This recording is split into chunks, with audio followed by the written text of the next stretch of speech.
Hello, my dear students. Welcome to the online class of biology.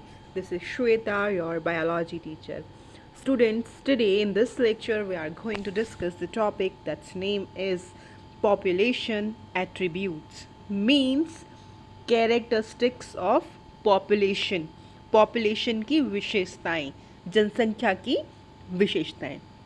Students, this topic is important from exam point of view as well as NEET point of view. दोनों ही point of view से ये topic बहुत important है. Let's start now. Population attributes हम पढ़ रहे हैं जनसंख्या की विशेषताएं. इससे पहले आपको ये क्लियर होना ज़रूरी है कि पॉपुलेशन जो है ये क्या चीज़ है.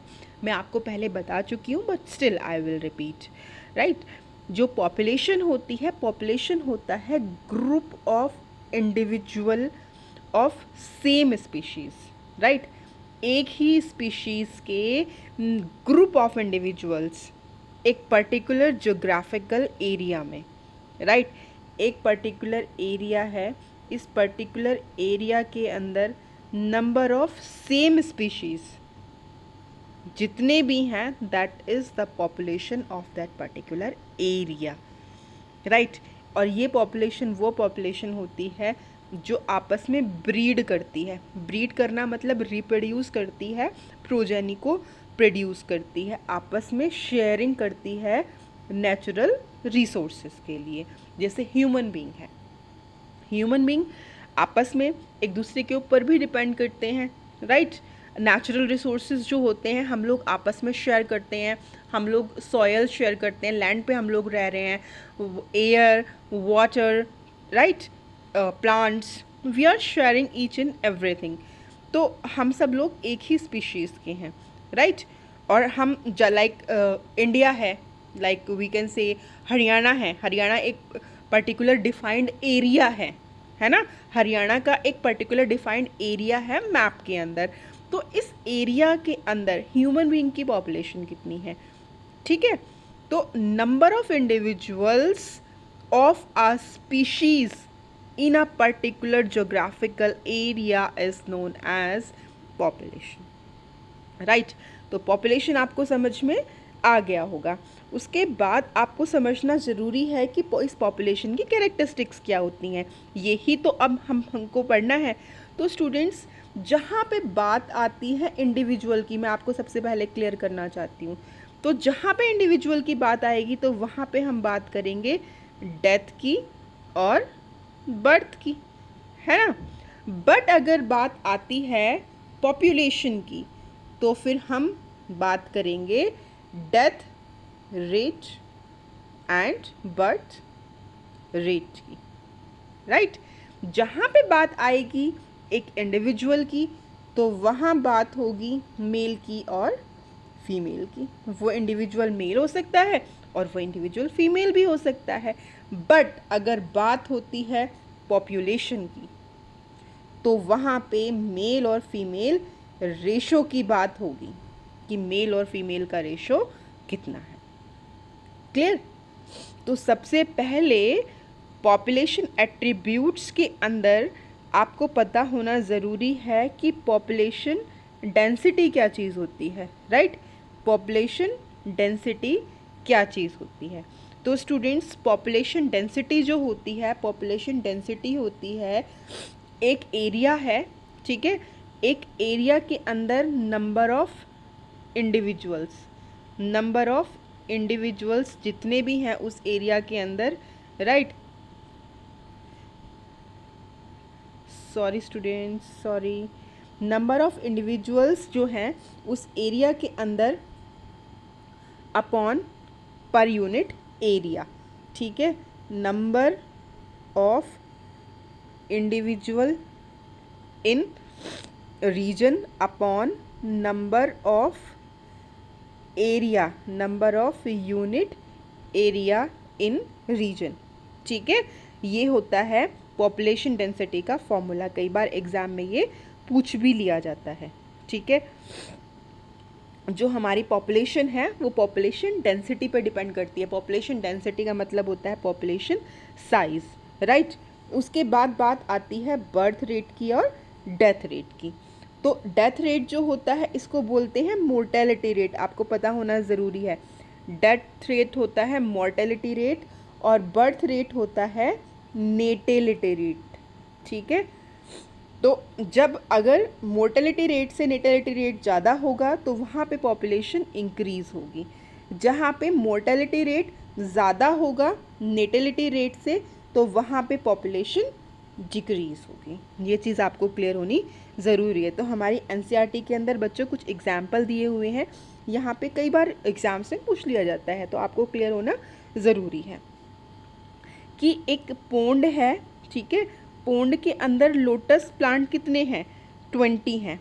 अब यहाँ पे 8 प्लांट्स और ऐड हो गए कुछ टाइम बाद, मतलब न्यू पॉपुलेशन ऐड हो गई। 20 पॉपुलेशन जो थी ये पुरानी पॉपुलेशन थी, उसके बाद 8 और ऐड हो गए हैं, तो टोटल पॉपुलेशन कितनी बनी, 28। कोई भी बच्चा बता सकता है ना, कि टोटल पॉपुलेशन कितनी हो गई, 28।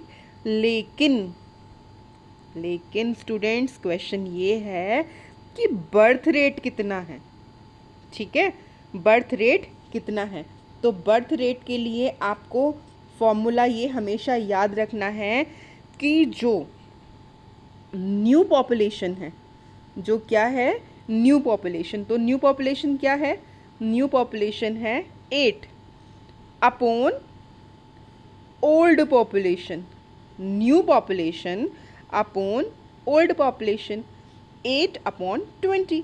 ठीक है, अब इसको अगर डिवाइड करेंगे तो आंसर क्या आएगा, आंसर आएगा 0.4। तो 0.4 is the birth rate, right.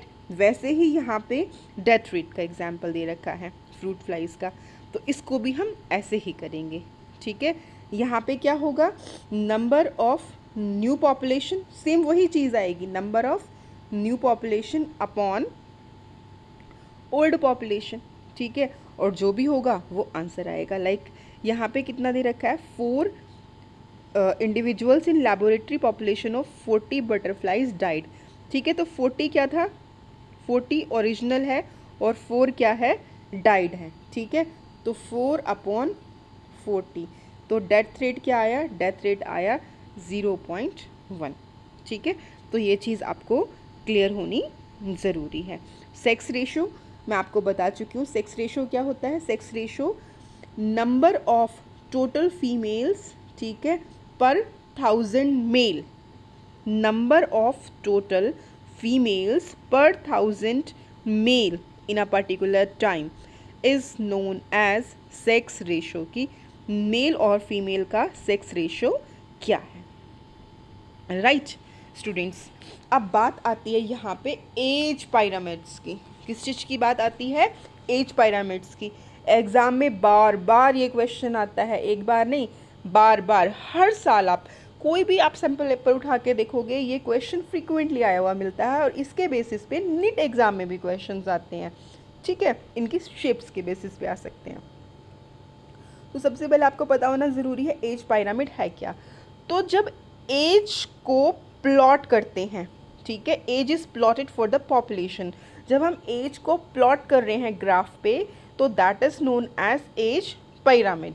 ठीक है, और जो एज पिरामिड होते हैं स्टूडेंट्स, ये एज पिरामिड्स जो होते हैं ये 3 टाइप्स के होते हैं बेसिकली। ठीक है, जो आपको क्लियरली दिखाई दे रहे हैं, ये इनके कंसेप्ट आपको क्लियर होने ज़रूरी हैं। तो सबसे पहला जो पिरामिड है वो पिरामिड है एक्सपेंडिंग। कौन सा पिरामिड है, एक्सपेंडिंग, और इस पिरामिड की जो शेप है वो है ट्राइंगल शेप। मैं आपको साथ में यहाँ पे ये भी क्लियर करना चाहती हूँ कि हमारे इंडिया की जो पॉपुलेशन है वो एक्सपेंडिंग पॉपुलेशन है।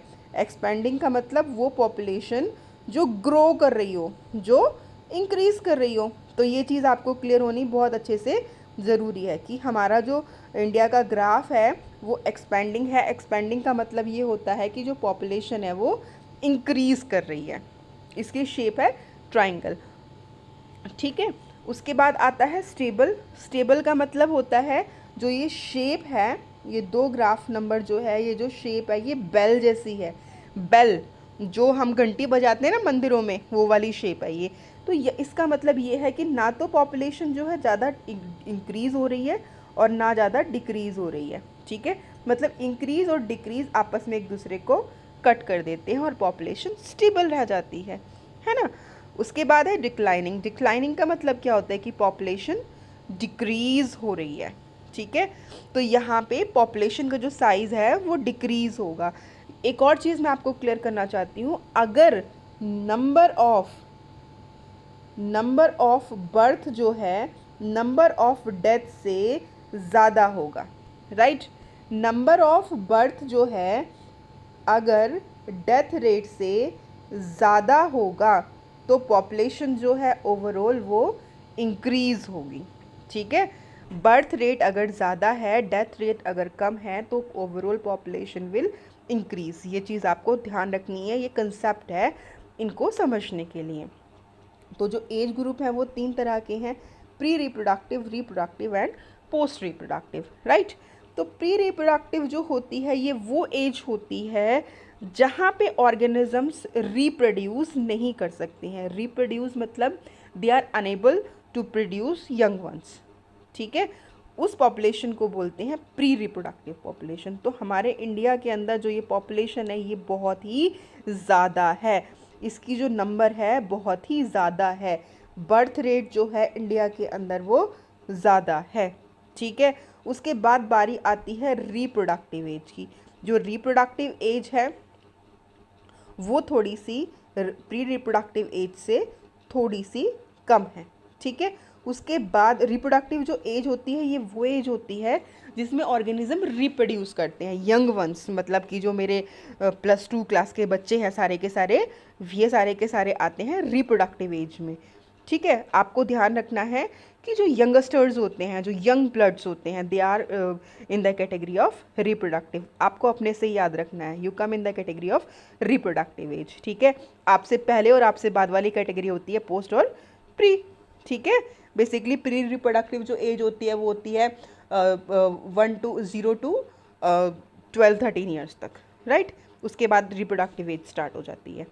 और उसके बाद जो लास्ट स्टेज है वो है पोस्ट रिप्रोडक्टिव स्टेज, मतलब कि जो ओल्डर इंडिविजुअल्स होते हैं जिनकी जल्दी डेथ हो जाती है ना। तो नंबर ऑफ डेथ जो हैं वो यहाँ पे कम है। अगर नंबर ऑफ डेथ ज़्यादा हो तो पॉपुलेशन घटेगी, है ना। लेकिन नंबर ऑफ डेथ जो है यहाँ पे वो नंबर ऑफ डेथ कम है। पोस्ट रिप्रोडक्टिव जो इंडिविजुअल्स हैं वो कम हैं, प्री रिप्रोडक्टिव इंडिविजुअल्स ज़्यादा हैं। ठीक है, तो इट मीन्स जो ये पॉपुलेशन, ये जो साइज़ है ये ट्राइंगल है और यहाँ पे पॉपुलेशन इंक्रीज़ हो रही है। दूसरा ग्राफ है स्टेबल का। स्टेबल देखो यहाँ पे ये अलग अलग कलर्स से दिखाया हुआ है। आप ना अगर एग्ज़ाम में ये क्वेश्चन आता है तो इसको अलग अलग कुछ अलग से डिफ्रेंशिएट कर सकते हो। जैसे लाइक ये ट्रायंगल है तो यहाँ पे इसको इस तरीके से कर सकते हो, बीच वाले को ऐसे रहने दे सकते हो और जो सबसे ऊपर वाला है उस पर उसको डॉट डॉट शो कर सकते हो। ये आप पे डिपेंड करता है कि आप इसको कैसे डिफ्रेंशिएट करते हो, लेकिन आपको क्लियर होना ज़रूरी है। स्टेबल यहाँ पे जो प्री रिप्रोडक्टिव एज है और रिप्रोडक्टिव एज दोनों की दोनों इक्वल है, उसके बाद थोड़ा डिक्रीज़ है। तो ये वाला जो पॉपुलेशन साइज़ है वो स्टेबल है। यहाँ पे इंक्रीज़ जो है वो डिक्रीज़ को कट कर रहा है। यहाँ पे पॉपुलेशन स्टेबल हो रही है, ना तो बढ़ रही है और ना घट रही है। थोड़ी बहुत बढ़ रही है तो थोड़ी बहुत घट भी रही है, तो it means it is the stable. Last है वो है डिक्लाइनिंग। डिक्लाइनिंग का मतलब आप बहुत अच्छे से जानते हैं, डिक्लाइनिंग का मतलब होता है डिक्रीज़ होना। डिक्रीज़ होना यानी कि कम होना। ठीक है, तो यहाँ पे प्री रिप्रोडक्टिव एज जो है वो कम है, उसके बाद जो रिप्रोडक्टिव एज है ये फिर से इंक्रीज़ हो गई। ठीक है, और रिप्रोडक्टिव एज इंक्रीज़ हो गई, उसके बाद जो पोस्ट रिप्रोडक्टिव एज है ये फिर से डिक्रीज़ हो गई। ठीक है, और जो पोस्ट रिप्रोडक्टिव एज है यहाँ पे मतलब जो ये ओल्डर इंडिविजुअल्स है जिनकी जल्दी डेथ हो जाती है वो रेट ज़्यादा है। जब डेथ रेट ज़्यादा है मैंने आपको बताया था और बर्थ रेट कम है तो पॉपुलेशन क्या होगा, पॉपुलेशन डिक्रीज़ होगी और यहाँ पे वही हो रहा है। आई होप कि आपको ये तीनों के तीनों ग्राफ अच्छे से क्लियर हो गए होंगे। अगर आपको क्लियर नहीं है तो kindly comment in my video, right. And if you get clarification regarding the topic, then kindly subscribe, share, and comment. Thank you.